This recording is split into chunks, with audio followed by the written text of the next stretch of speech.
السلام علیکم ناظرین، میں ہوں جمیل بخاری اور آپ دیکھ رہے ہیں تبصرہ۔ سوڈان ایک ایسا ملک جو کبھی افریقہ کی طاقت کی علامت تھا، آج انسانی تاریخ کے بدترین المیہ کا شکار ہے۔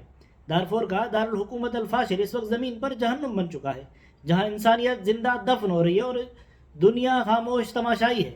اقوام متحدہ کی سلامتی کونسل میں پیش کردہ رپورٹس نے پورے عالم انسانیت کو جھنجھوڑ کر رکھ دیا۔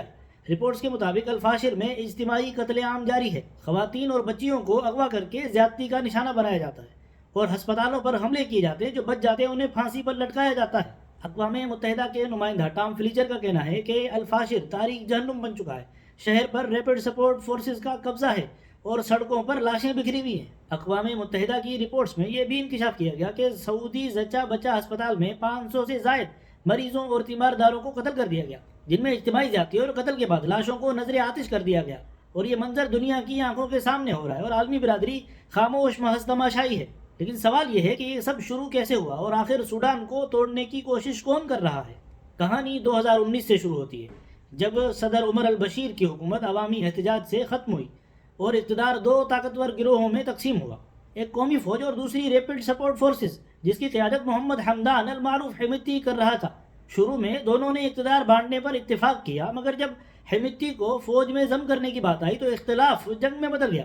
15 اپریل 2023 کو وہ آگ بھڑک اٹھی جو آج پورے ملک کو جلا کر راکھ کر چکی ہے۔ محمد حمدان المعروف حمیتی ایک چرواہے سے ارب پتی جنگجو بننے والا شخص، جس نے سوڈان کے سونے کے ذخائر پر قبضہ کر رکھا ہے۔ ریپڈ سپورٹ فورسز کے جنگجو دارفور کے میدانوں میں گاؤں کے گاؤں جلا رہے ہیں۔ قتل، لوٹ مار اور جنسی تشدد، یہ سب انہی کارندوں کے ہاتھوں ہو رہا ہے جو کبھی عمر البشیر کے حکم پر لڑا کرتے تھے۔ بین الاقوامی رپورٹس کے مطابق متحدہ عرب امارات ان جنگجوؤں کو مالی اور عسکری مدد فراہم کر رہا ہے۔